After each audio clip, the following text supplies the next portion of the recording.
안녕하세요. 인터페이스 개발 2팀의 정성훈입니다. 오늘은 우리가 일상에서 사용하는 AI 도구들을 더 똑똑하게, 더 효율적으로 활용할 수 있는 방법, 바로 프롬프트 엔지니어링에 대해 이야기해 보겠습니다. 프롬프트 엔지니어링에는 다양한 접근 방식과 기법들이 존재하는데요. 이번 발표에서는 캐글의 프롬프트 엔지니어링 백서에서 제시한 분류 기준을 참고했습니다.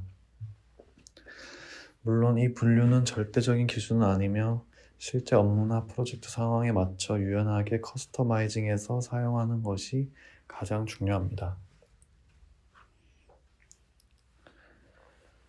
대규모 언어 모델은 우리가 던진 질문을 이해하고 판단해서 정답을 주는 존재가 아닙니다.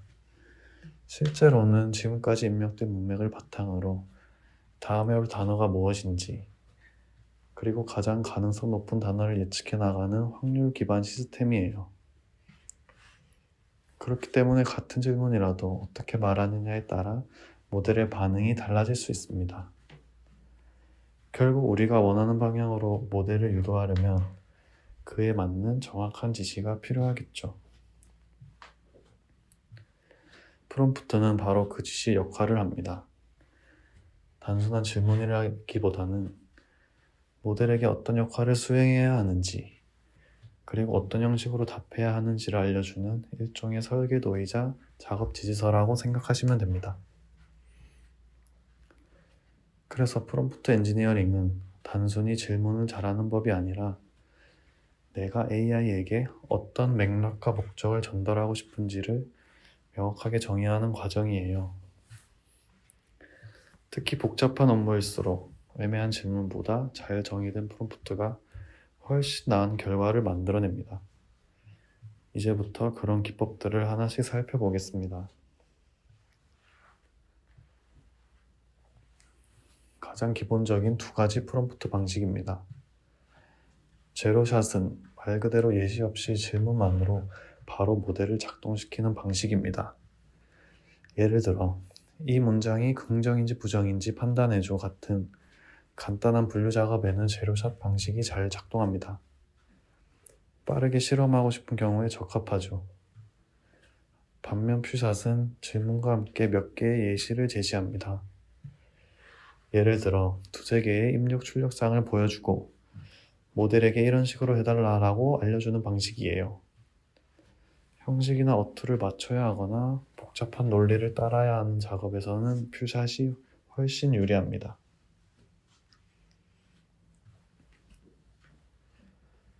모델에게 역할을 부여하거나 출력 형식을 지정하는 방식도 매우 효과적입니다. 먼저 롤 프롬프팅은 모델에게 특정 역할을 부여해서 답변의 톤이나 내용 구성을 바꾸는 기법입니다. 예를 들어, 너는 여행 가이드라 라고 지정하면 모델은 그 역할에 맞게 여행지를 친절하게 소개하는 식의 응답을 만들어냅니다. 같은 질문이라도 너는 변호사야 또는 너는 초등학생에게 설명 중이야처럼 설정하면 전혀 다른 스타일로 답변이 나오죠. 다음은 시스템 프롬프팅입니다.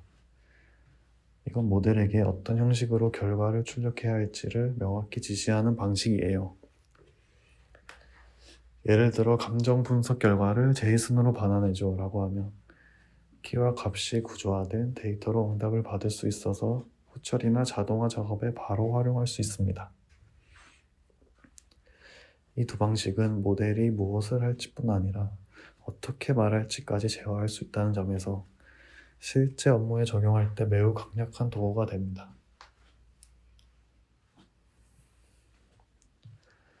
컨텍스추얼 프롬프팅은 질문만 던지는 것이 아니라 그 전에 배경 정보나 상황을 먼저 알려주고 질문하는 방식입니다. 예를 들어 내가 복고픈 게임 블로그를 운영하고 있다고 먼저 말해주고 그 다음에 다음 글 주제로 뭐가 좋을까? 라고 물으면 모델은 블로그 성격에 맞는 예를 들면 레트로 아케이드 사운드 소개 같은 걸 해줄 수 있어요. 이처럼 모델에게 맥락을 먼저 공유해 주는 것만으로도 응답의 품질이 훨씬 좋아집니다. 질문 하나만 던졌을 때보다 그 질문이 왜 나왔는지 배경이 있을 때 모델의 추론도 훨씬 더 정교해지죠. 실제 업무에서는 이런 방식이 기획안이나 슬로건, 마케팅 문구, 회의 요약 등 다양한 상황에서 유용합니다. 모델이 사용자의 위치나 대상, 목적을 이해해야 더 정확한 결과를 내놓을 수 있기 때문이에요.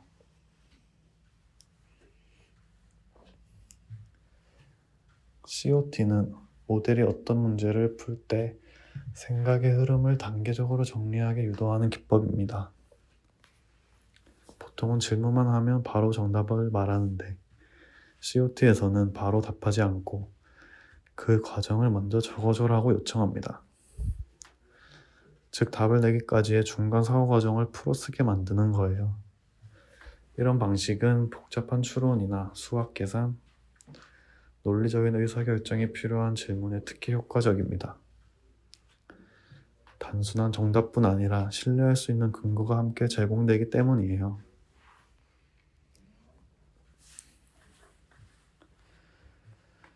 스텝백 프롬프팅은 어떤 문제를 곧바로 풀게 하기보다 먼저 개념이나 전제부터 정리하게 만드는 방식입니다.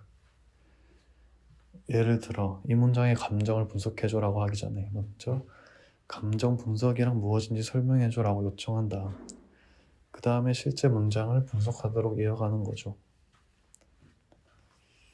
이 방식이 왜 유용하냐면 모델이 본질적으로는 단어 예측 기반이기 때문에 문맥을 먼저 정리한 상태에서 문제를 접하면 훨씬 더 정확하고 일관된 응답을 할 가능성이 높아지기 때문이에요.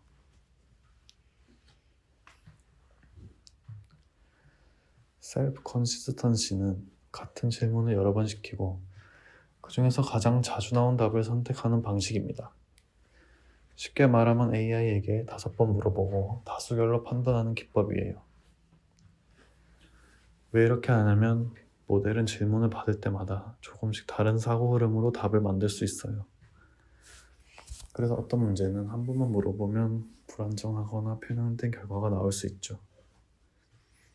하지만 여러 번 사고 과정을 유도해서 다양한 응답을 받아보고 그중 일관되게 반복되는 결과를 정답으로 본다면 훨씬 더 신뢰도 높은 판단을 할 수 있습니다. 리액트는 리즈닝 플러스 액션, 즉 추론과 행동을 결합한 방식입니다. 모델이 먼저 스스로 생각을 정리하고 그 다음 필요하면 외부 도구를 호출하거나 정보를 조회하는 행동을 수행합니다. 그리고 그 결과를 반영해 최종 결론까지 도출하는 구조예요. 단순히 답을 내는 게 아니라 생각하고 행동한 다음 판단하는 루프를 도는 구조라 복잡한 문제 해결이나 에이전트 프레임워크에서 많이 사용되고 있습니다.